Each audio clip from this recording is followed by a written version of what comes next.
feixe agora e vamos trabalhar sobre isso aqui agora, em nome de Jesus.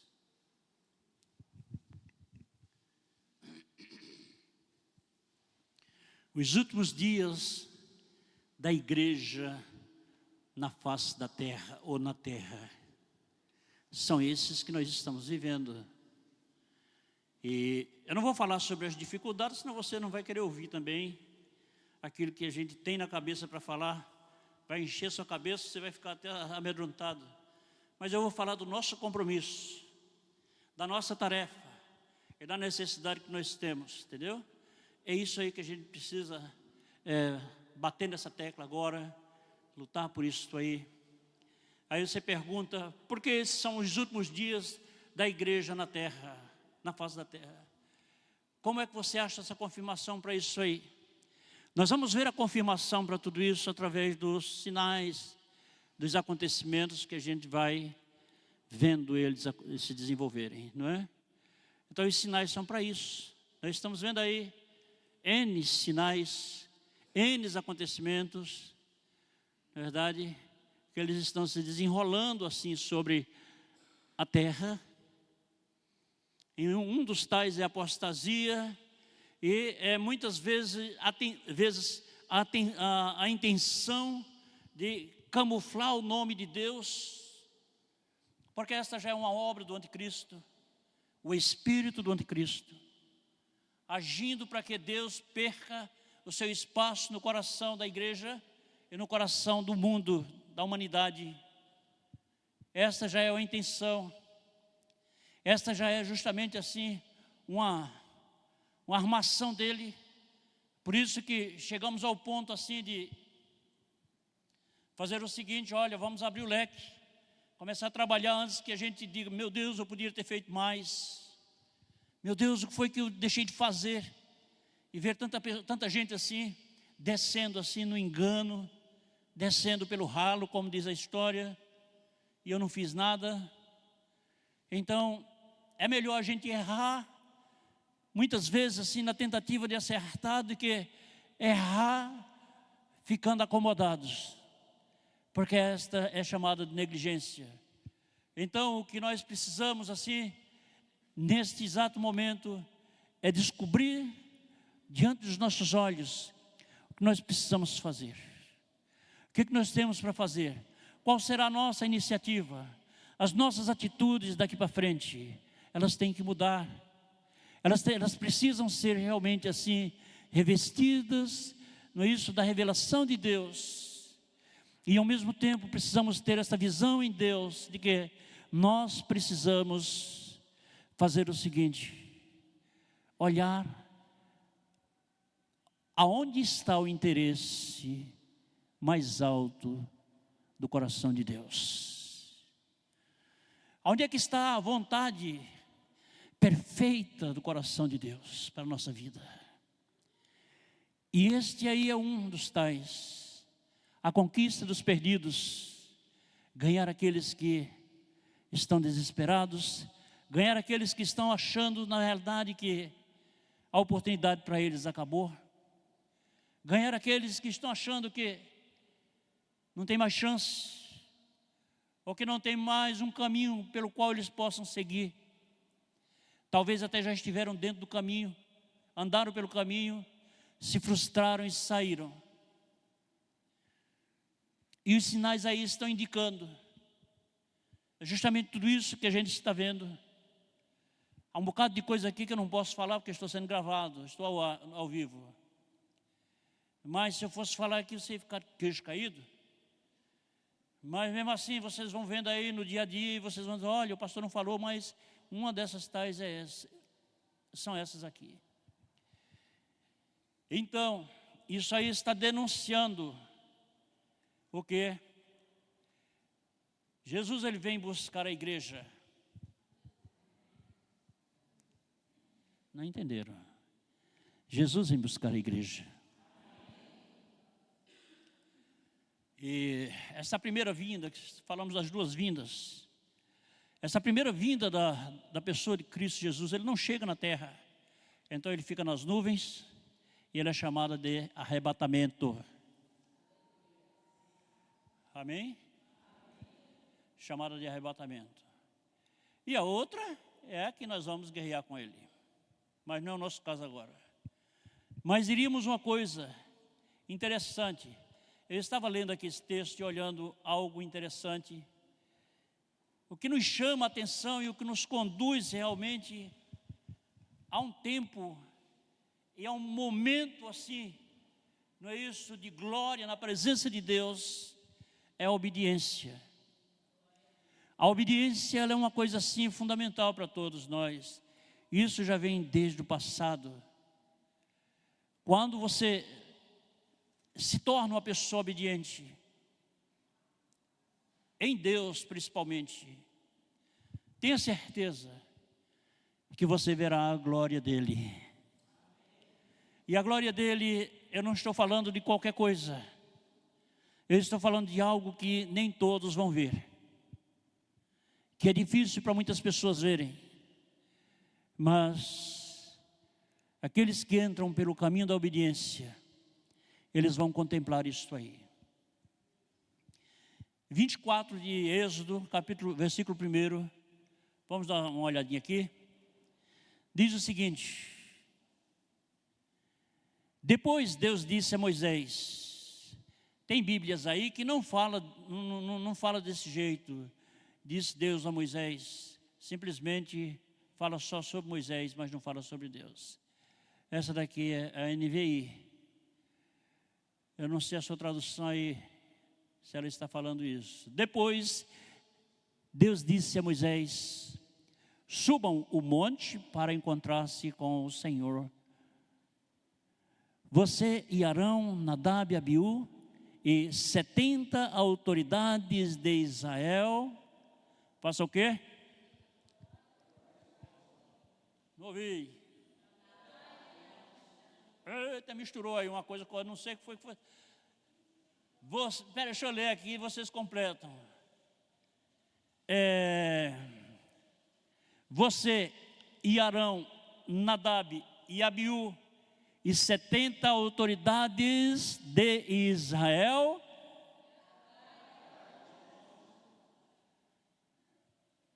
Tem uma tradução aí que alguém está lendo aí que é meio esquisita. Que a tradução correta, ela está, adorem a distância. É isso mesmo?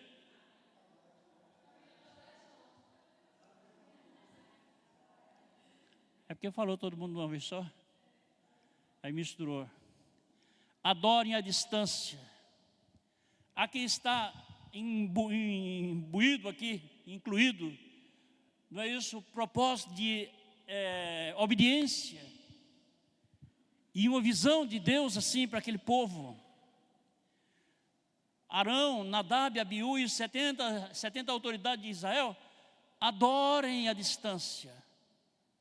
Vocês vão ser abençoados da forma que eu estou mandando vocês fazerem. Vocês serão bem-sucedidos dessa forma. Façam assim, adorem a distância, não cheguem para perto. E aí uma coisa nos chama a atenção, da seguinte forma, aí Deus chega para Moisés e diz, Moisés, você se aproxima. Não é isso mesmo? Vamos ver lá no versículo 3. Quando Moisés se dirigiu ao povo e transmitiu-lhe toda a palavra. Hein? O 2.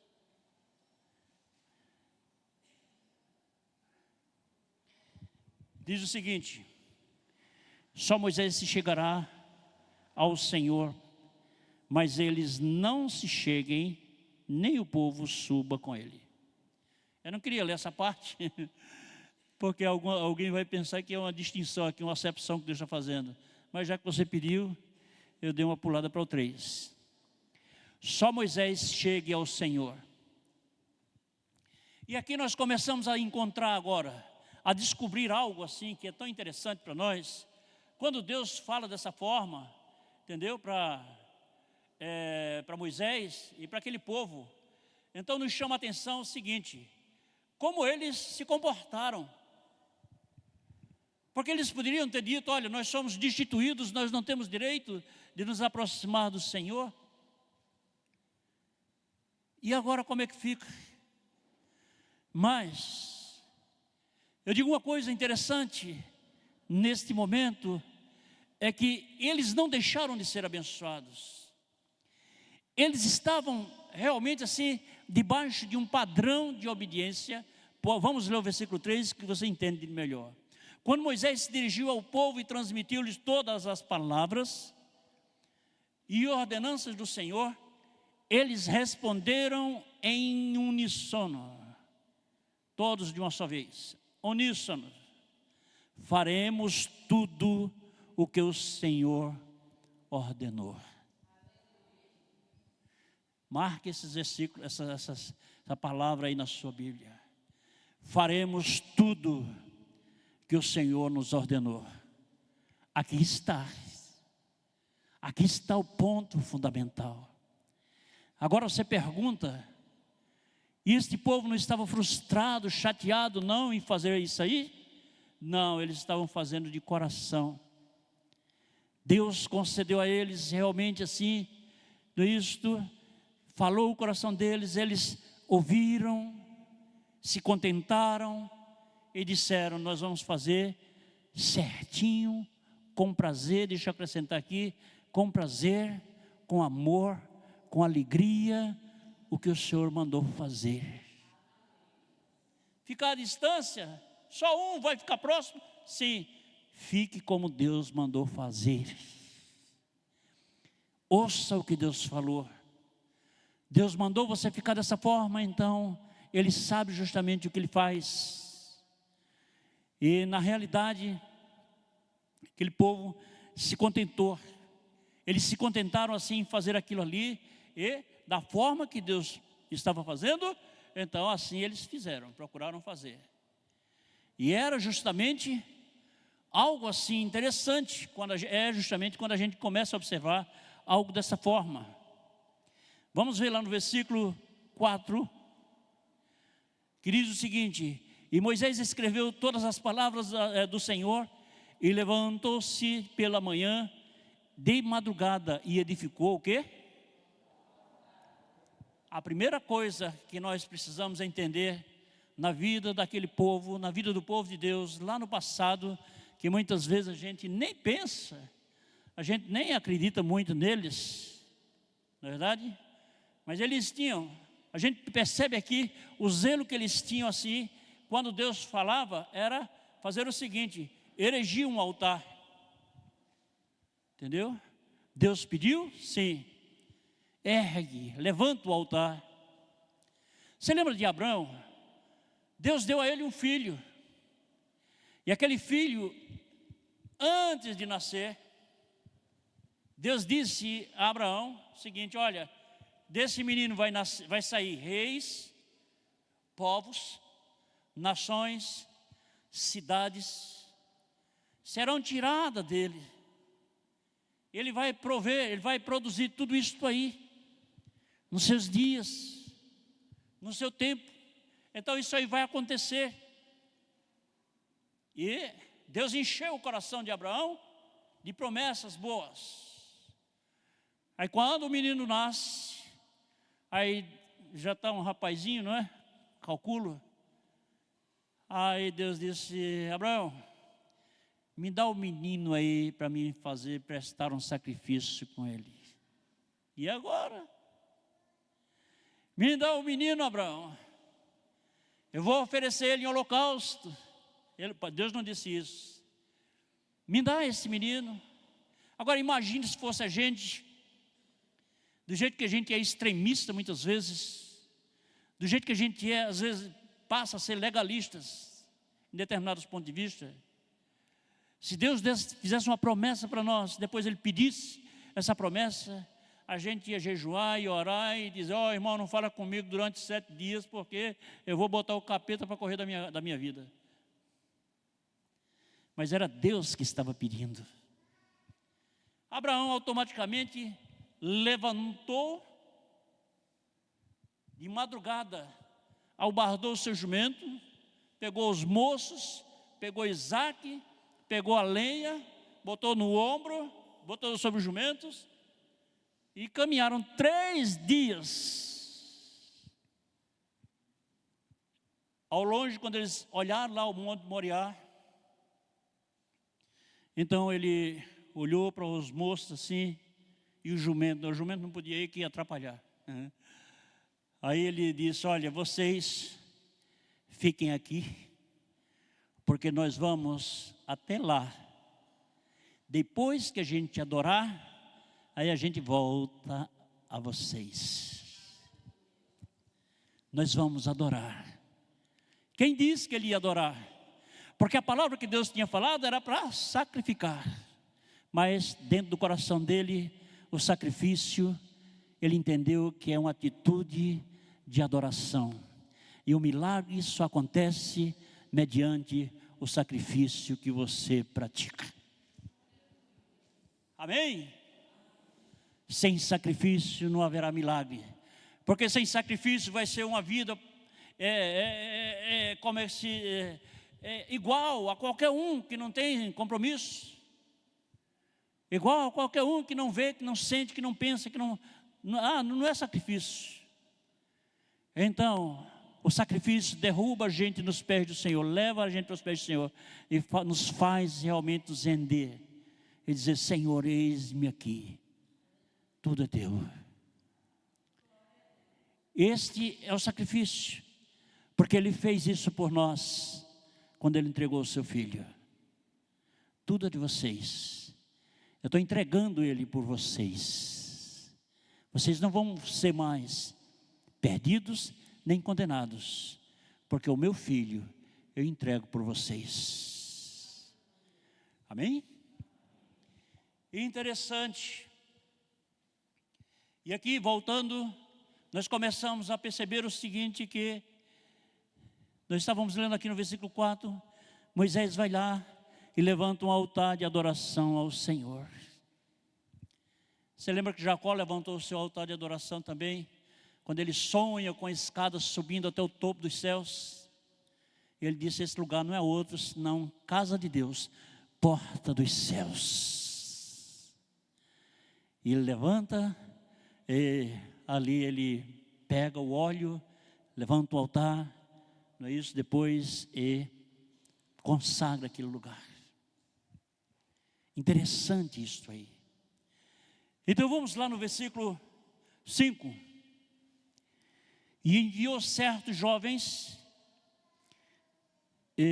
dos filhos. Não, deixa eu terminar o versículo 4. Levantou o altar ao pé do monte, e 12 monumentos segundo as 12 tribos de Israel, e enviou certos jovens dos filhos de Israel, os quais ofereceram holocaustos e sacrificaram ao Senhor sacrifícios pacíficos de bezerros. Você está abafando muito aí, viu? Sacrifícios pacíficos de bezerros. Então, eu chamo a sua atenção aqui, interessante, que na história daquele povo, o sacrifício sempre esteve eminente, sempre esteve diante dos olhos dele, melhor dizer. Porque o sacrifício, irmãos, ele expressa a Deus uma adoração. Amém?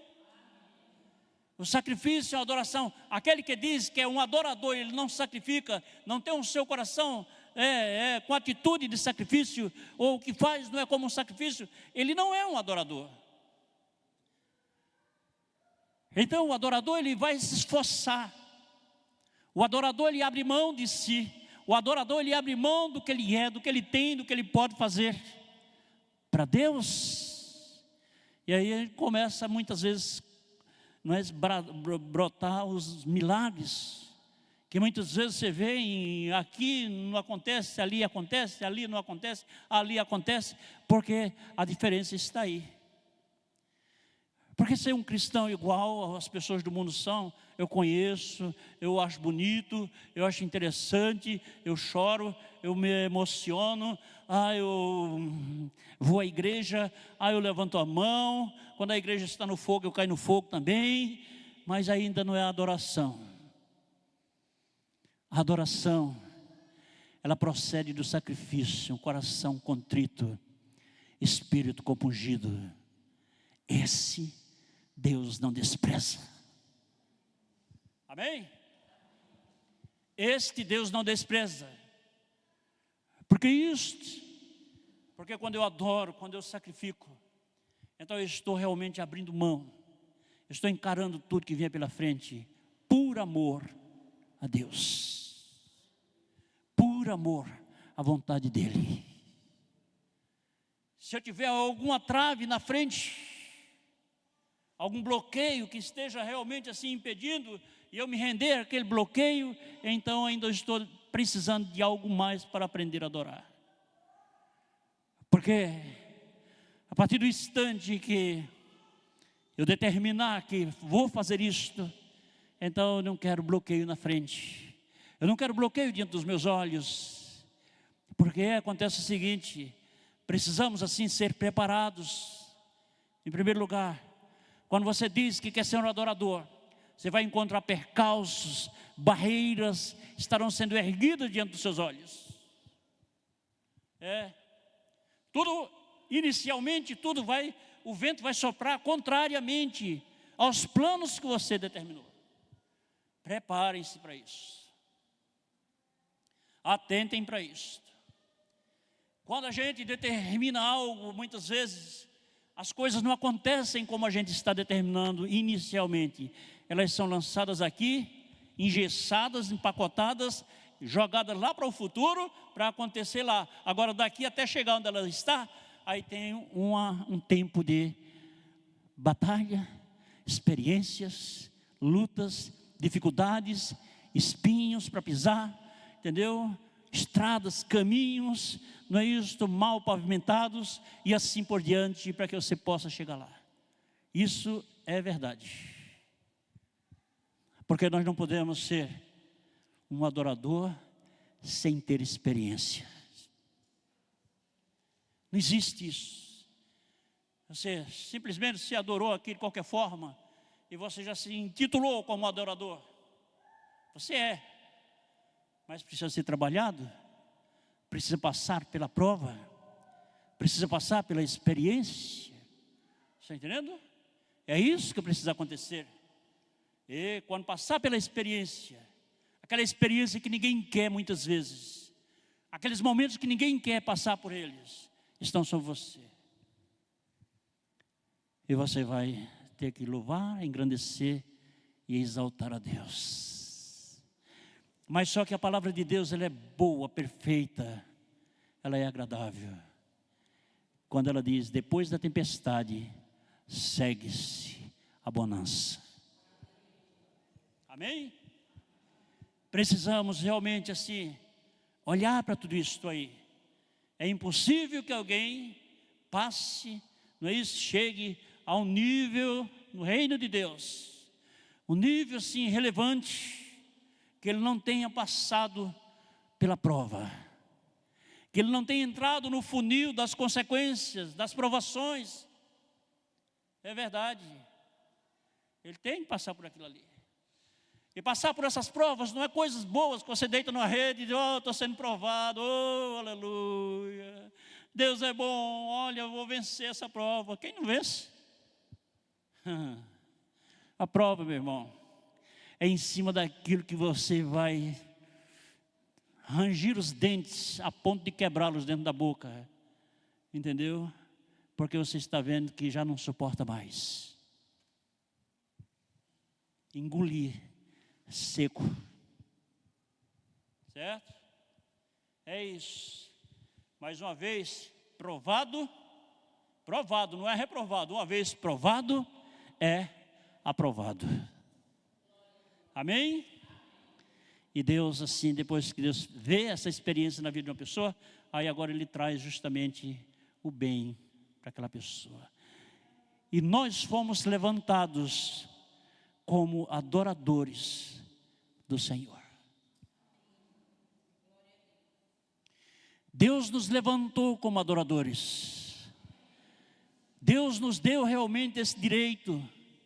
Deus nos chamou para sermos isto aí. É assim que nós precisamos aplicar essa desenvoltura da nossa vida na adoração. Agora, evidentemente, não é uma coisa banal assim, que as coisas muito fáceis também não têm preço, também não têm valor. É algo assim que você passa por elas e você vai vendo como o seu preço vai ficando mais alto. Entendeu? Então no versículo 5 diz: e enviou certos jovens filhos de Israel, os quais ofereceram holocaustos e sacrifícios, e sacrificaram ao Senhor sacrifícios pacíficos de bezerro. Moisés tomou a metade do sangue e o pôs em bacias, e outra metade do sangue aspergiu sobre o altar. Tomou o livro do concerto e leu aos ouvidos do povo, e lhes disseram: tudo o que o Senhor tem falado, faremos e obedeceremos. Versículo 7, parte A. Então aqui está. Aí você pergunta: por que este sangue aqui? Eu quero até que você conecte a esse pensamento. Fique atento a isso aí. Por que este sangue aqui?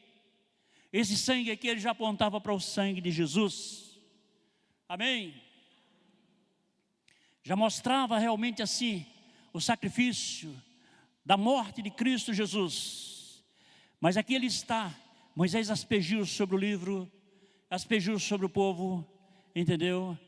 Porque era algo recomendado, era algo que estava assim nos planos de Deus. Mas vamos um pouquinho mais adiante, versículo 8. Então tomou Moisés aquele sangue e aspergiu, já li. 9, e subiram Moisés e Arão, Nadab e Abiú, 70 dos anciãos de Israel, que eram autoridades, e viram a Deus de Israel. Agora, marque aí nessa vírgula. Viram o Deus de Israel. Amém? E viram o Deus de Israel, lá no versículo 10, primeira parte. Debaixo de seus pés, bem calmo agora, bem paciente. E debaixo dos seus pés havia como uma obra de pedra de safira, e como o parecer dos céus, do céu na sua claridade. Debaixo dos seus pés havia uma obra como se fosse pedra de safira. Aí eu começo a pensar aqui agora, a perguntar: aquelas pessoas que se opõem à lei, aqueles que se opõem à lei, não, eu estou na graça, eu não preciso mais saber da lei, deixa o negócio da lei para lá. Aqueles que se opõem à lei, como é que eles vão interpretar isso aqui? Aqueles jovens, eles poderiam ter sido uns jovens assim, como se sentirem estigmatizados, mas não. Deus diz: fica à distância. E eles ficaram à distância. Vem somente Moisés. Moisés subiu no monte, você vai ver daqui a pouco. E eles ficaram distanciados. Se Deus tivesse assim algo contra eles, eles não tinham tido essa revelação. E você sabe que revelação é essa aí? Quando eles viram debaixo dos pés do Senhor uma obra como pedra preciosa. Ali estava falando sobre as tábuas da lei. Amém. Amém, irmãos? Ou amém não, deixa lá. Viu? Então,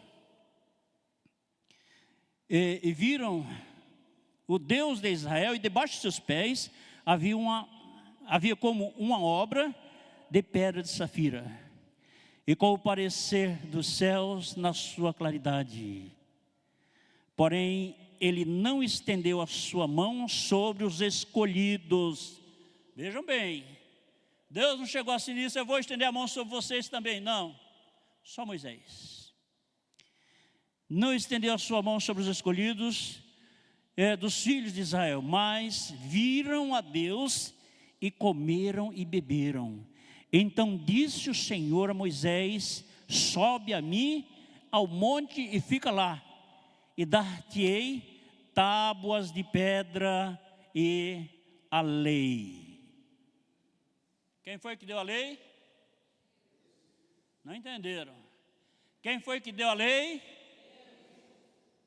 2 pessoas, 3 pessoas falaram. Quem foi que deu a lei? Está escrito aí: dar-te-ei. Deus deu a tábua de pedra, Deus deu a lei. Está aí.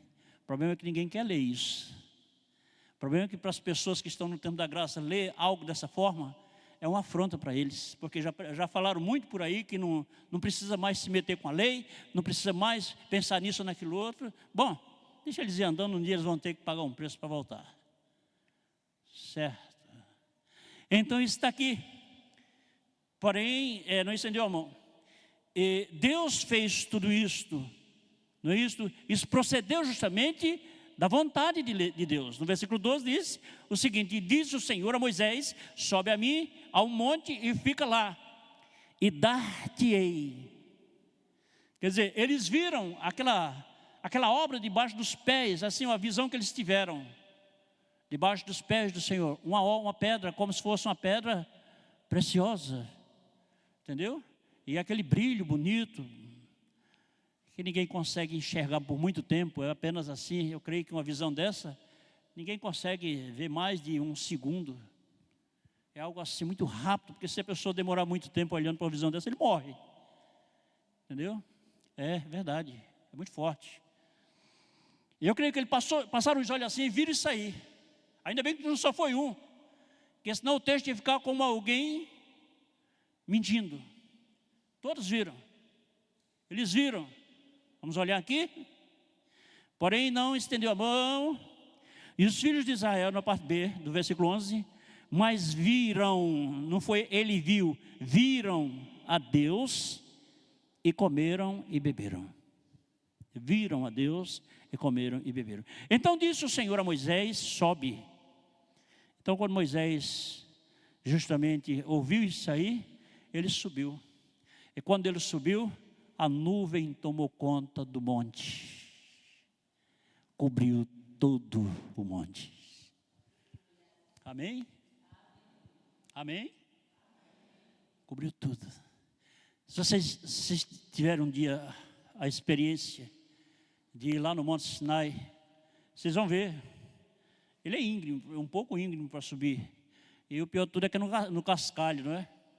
Hoje, do jeito que eu estou com esse joelho, eu não subo mais, só quando operar. Então, ele é no cascalho. Você usa o freio para descer, freio motor para descer, e usa a redução para subir. Aqui e acolá você escorrega subindo e cai. Entendeu? Sem contar os camelos que ficam transportando o povo e bagunçando com o pessoal também, não é?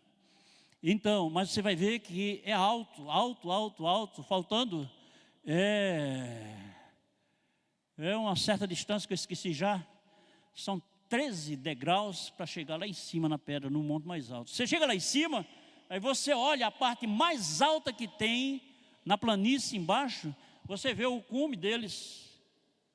Entendeu? Você vê, ter ideia assim da altura que é o monte. É algo assim tremendo, entendeu?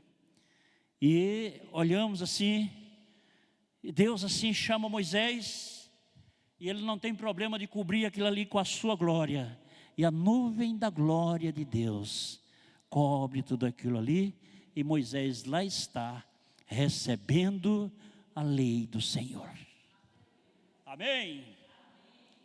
Agora, Deus estava dando a sua lei para Moisés, por acaso ou por uma brincadeira? Não, um compromisso, para que pudéssemos chegar um dia a um denominador comum. É por isso que Jesus, falando lá em Mateus capítulo 5,17, ele diz o seguinte: olha, eu não vim destruir a lei, nem os profetas, eu vim cumpri-la. Eu vim para cumprir a lei e os profetas, mas não vim para destruir. Jamais eu vou fazer isso. E algo assim interessante, quando a gente observa tudo isso aí, a gente começa a perceber assim, como é que são os planos de Deus. Então Deus fez tudo isso. E lá no versículo 12, no versículo 13, levantou Moisés com Josué e seus servidores, subiu o monte, e o monte de Deus, e disse aos anciãos: esperai-nos aqui, até que tornemos a vós, e eis que Arão e Hur ficam convosco. Quem tiver algum negócio, se chegará a eles. Mas deixa o assunto de Moisés e Arão e de Hur para lá. Eu quero dizer uma coisa aqui interessante, que ela resplandece nos nossos dias, em relação à visão de Deus para a igreja. Queridos, Deus está preparando a igreja como adoradora, instrumento de adoração ao seu nome. Deu para entender? Deus está preparando a igreja como instrumento de adoração ao seu nome. A adoração, ela começa a partir da obediência. Quando você obedece aquilo que Deus está propondo, está colocando diante dos seus olhos, aquilo que Deus está mandando você fazer, você está adorando. Tenho certeza disso. Começa por aí, são princípios. Então você começa a receber isso aí, e Deus começa justamente, não é isso? A ver justamente onde é que estão aqueles que lhe adoram. Todos lá no passado, que Deus assim chamou, que Deus pediu, que Deus mandou, que Deus mostrou. Então aqueles que estavam com a atitude de adorar, eles se prontificaram automaticamente e fizeram. Não questionaram, não colocaram um obstáculo diante dos seus olhos para responder a Deus. Porque isto, Deus, Ele é o Senhor, Senhor de todas as coisas. Ele é o Deus grande, Ele é o Deus poderoso. Ele está acima de tudo e de todos, de todas as coisas. Amém. Está acima de tudo. É o Deus que não conhece derrota, é o Deus que não conhece fracasso, é o Deus que não conhece problemas nem dificuldades. Então, se Ele mandar fazer alguma coisa, Ele é responsável. Tudo quanto Ele manda, Ele se responsabiliza. E o nosso problema muitas vezes é a gente achar que a capacidade de Deus é pequena para cumprir com aquilo que Ele manda fazer. E o nosso problema é esse aí. E às vezes a gente se enrola com Deus, a gente se enrola na vida, achando que a gente está certo, achando que é o eu que está certo. Não. Ele tem que ser o Senhor, Ele tem que ser visto como o único Senhor. Ele disse: eu sou o único Deus.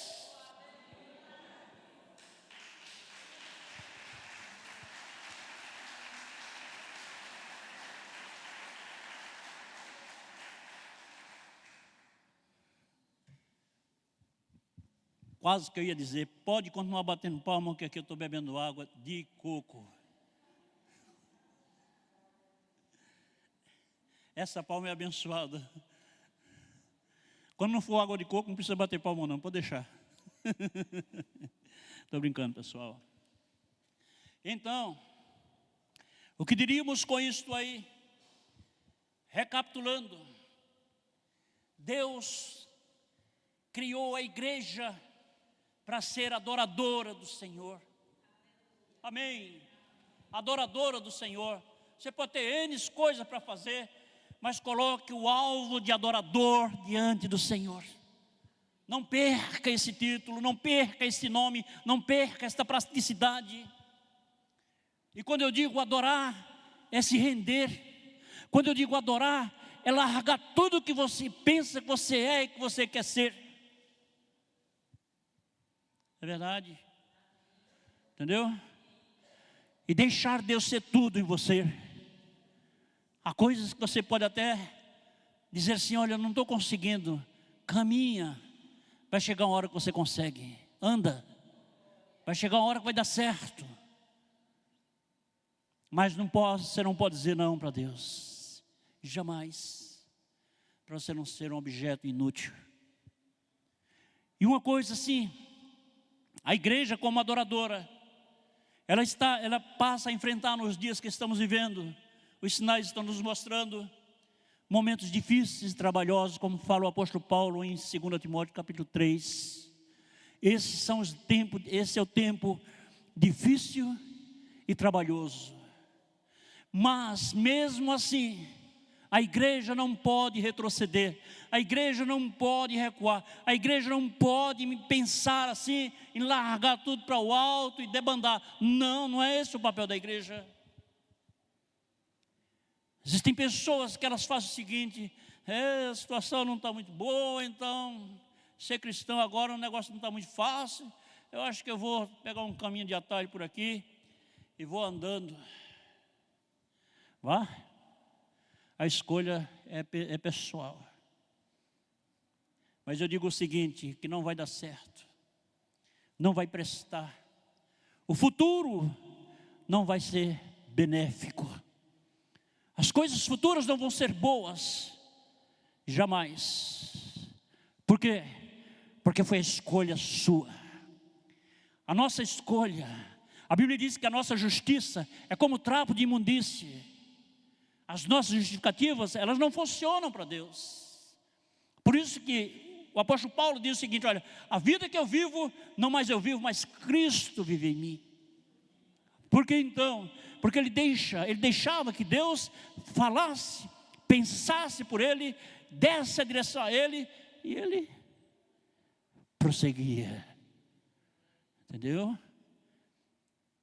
Porque na hora da adversidade, ele tinha que contar com Deus. E se ele não contasse com a presença e a direção de Deus, ele ia ficar só. Então isto são coisas assim que elas passam a ser gritantes no interior de um cristão. E às vezes ele não percebe isso aí. Entendeu? E como Deus assim tem preparado tudo. Lá no passado ele preparou a lei. Lá no passado ele preparou todo aquele sacrifício, recebeu o sacrifício, ocupou aquele povo para que ele pudesse entregar a lei. No passado ele levou Moisés assim a fazer aspersão com o sangue, para que a igreja, para que desde aquele tempo o seu povo fosse adorador, e todos aqueles que saíam para prestar sacrifício, eles não saíam para ir ser provados, ele dizia: vamos adorar a Deus. Os dias da igreja atual são dias difíceis. A igreja não pode perder de vista isso aí. A igreja tem que continuar como se nada estivesse acontecendo. Ela tem que fazer o possível para que ela possa realmente assim se manter diante de Deus, de forma assim, sem murmurar, sem questionar, sem cara feia, sem se angustiar. Por que isto? Fazendo isso ou deixando de fazer, vai acontecer. Fazendo isso ou deixando de fazer, as suas medidas tomadas, elas não vão resolver nada. Pode prestar atenção, todas as pessoas que tomam posicionamentos diante de Deus, no reino de Deus, e muitas vezes até de largar, ou então recuar, lá na frente eles se arrependem. É porque Deus, ele dá sempre um tempo para a gente se arrepender. Porque se Deus fosse trabalhar da forma que ele poderia trabalhar, ia caindo igual dominó, um por um. Você está entendendo? Então o melhor é a gente sofrer e sofrer com Deus. Se já está sofrendo, é com Ele, vamos em frente, porque a resposta vem. Amém? É quantas pessoas que não querem passar por isso aí, seja no mundo, no campo emocional, seja no campo físico, seja na área da saúde, seja na área espiritual, seja na área financeira, seja na área familiar. Em tudo isso aí, naturalmente, as pessoas sempre colocam um porquê. E não é conveniente. O interessante é que a gente olhe que antes de nós, alguém pagou um preço alto. Antes que a gente viesse pagar este precinho que a gente paga, alguém pagou um alto preço. Tolerou, suportou, foi até o final para que nós pudéssemos ser livres. Então nós precisamos trabalhar para que nós possamos ir até o final, para que Ele seja exaltado e engrandecido através dos nossos sacrifícios. Amém? E com isso eu quero dizer, antes de encerrar, o seguinte, é que nós, a igreja, precisamos assim buscar essa atitude, essa iniciativa, não é isso? De chegar diante de Deus e fazer com que Ele se alegre com o nosso ser, com a nossa vida. Porque lá no passado era o sangue de animais que apontava para Jesus. No presente nós temos o sangue do Cordeiro, Yeshua HaMashiach. Aleluia, amém? Temos esse sangue aí, que luta por nós, fala por nós. Ele veio para nos libertar, transformar, restaurar, dar vida com abundância, trazer salvação, trazer renovação e trazer longevidade. Então, nos dias que estamos vivendo, é difícil? É, mas nós temos um que não conhece dificuldade. Nós conhecemos um que ele não vai se dobrar perante as dificuldades. Ele vai ser sempre o grande eu sou, o grande vencedor, o grande Deus, poderoso Deus, altíssimo Deus, aquele que vai andar por cima de toda e qualquer situação.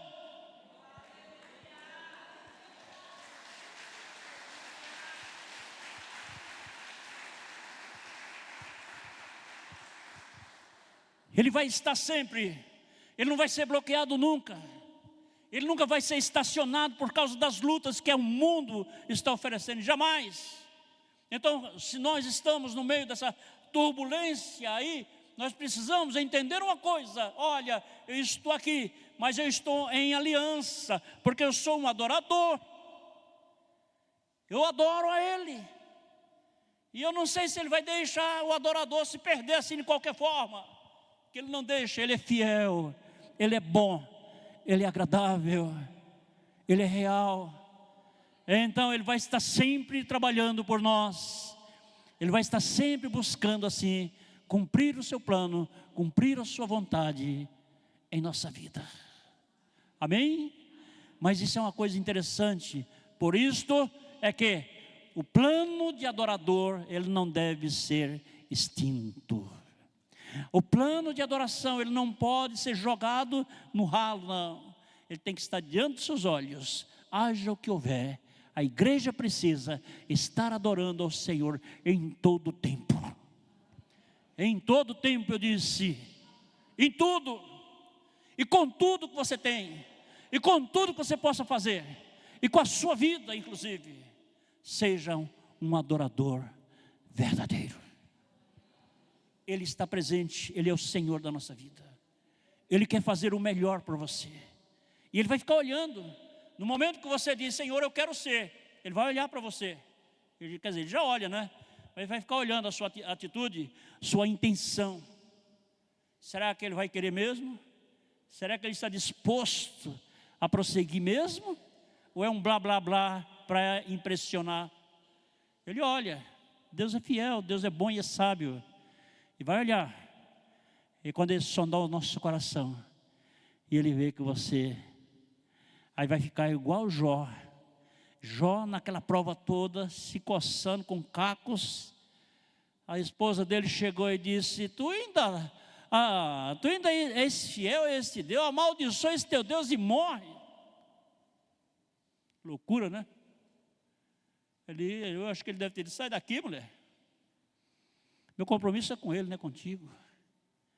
E a Bíblia diz que Jó morreu velho e farto de dias, próspero, tudo ao seu bem-estar, ao seu dispor. Entendeu? Então, são essas coisas que a gente começa a analisar, juntar, selecioná-las e ver o que Deus faz, que já fez, que Ele quer fazer. Deus é fiel, Deus é bom, Ele é real e quer dar a você o melhor. Ele está aqui nesta noite, quer fazer o melhor por você, quer dar o melhor para você, quer levantar você que está rastejando ainda, quer levantar você que está capengando ainda, não sabe se vai, não sabe se fica, quer levantar você que está duvidoso, dorme, deita a cabeça no travesseiro. Senhor, será que é possível fazer isso? Será que dá? Cuida da vida, avança, não espere ninguém mandar, avance. Deus está colocando algo diante dos seus olhos, segura, Ele sabe o que faz. Deus está mandando fazer algo, sustenta, entendeu? Aquilo que é para Ele não deve ser jogado fora. Há muitos crentes que jogam as coisas de Deus no mato como se fosse uma barraganha, uma porcaria que recebe e não presta. Cuidado com isso aí. Cuidado, porque há muitos que desceram à sepultura por causa disso aí. Cuidado com essas coisas. Segura o que Deus tem lhe dado. E saiba de uma coisa, que o bem que Deus dá para você é precioso. E quando ele é precioso, você vai encontrar um inimigo, um ladrão que vai querer tomar. E se ele bater a sua porta para tomar, aí você diz, não, só entrego a Deus. Amém? Segura, guarda o que tu tens, para que ninguém roube a tua fé. Vai em frente, se mantenha na presença de Deus. Dê a Deus assim o que é dele. Creia nisto aí. É necessário a gente olhar por este lado. Há muitas linguagens que a gente às vezes não fala para a igreja, e às vezes a igreja fica pensando que está tudo bem. Não. Há coisas que muitas vezes não está bem. Precisa de mudança. Precisa de fazer um 45 graus, um 95 graus e retroceder um pouco para retomar a iniciativa.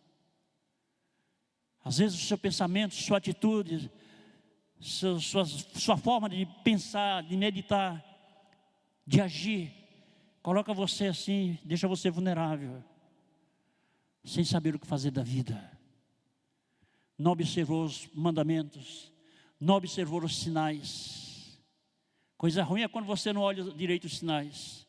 Eu estava vindo de Pernambuco, e o carro, tem um botão lá do ar-condicionado, que a gente não comprou não, um botão de R$600, não, deixa lá, minha religião não permite comprar esse botão não. Aí eu amarrei uns fios e deixei ele assim. Aí eu vinha dirigindo, passou já de lado, eu vi um pouco alto, e muito tempo que eu não passo nessa estrada. Aí eu achei de mexer nos fios com ele também, dirigindo e mexendo. Aí não olhei placa nem nada, eu dei um voo que eu ainda hoje estou voando por cima da igreja. O carro passou quase meia hora eu voando. Não foi, Tamir? Eu pensei que Tamir ia passar por cima da minha cabeça. Porque isto, sinais não observados. Entendeu? Os sinais estão diante dos nossos olhos. A gente não observa. E o que acontece? Isso aí. Não deixe essas coisas acontecer. É um conselho. Eu não estou imperando aqui a autoridade sobre ninguém não, por favor. É um conselho e um lembrete. Não deixe isso acontecer, para você não ter que pagar um preço alto, ou não ter condição mais de retroceder. Não faça isso. Deus chama, Ele chama com carinho, com prazer, e vamos fazer acontecer aquilo que Ele quer fazer. Ele conta com você, conta comigo, conta com você, e Ele quer fazer acontecer. Amém? Amém? Prepare o seu coração para isso. Nós vamos neste momento ter um momento de oração e um momento de adoração ao Senhor. Eu quero que você adore ao Senhor com o que você é, com o que você tem, com aquilo que você vai fazer. Em nome do Senhor Jesus. Eu chamo os levitas para subir, Pastor Manuel, sobe aqui para me ajudar também. Eu sempre trabalho com ele porque ele dirige a parte da oração e eu vou ministrando aqui. Entendeu? Uma carona que eu pego. Entendeu? Aí ele faz uma parte e eu faço só outra. Mas eu quero assim, nesse instante, dizer a você: prepare o seu coração para ser um adorador. Você pode ser um adorador louvando, cantando, ofertando, trabalhando, seja lá no que for na obra de Deus. Você está adorando o tempo todo. Então vamos fazer isso. Coloque-se de pé nesse instante.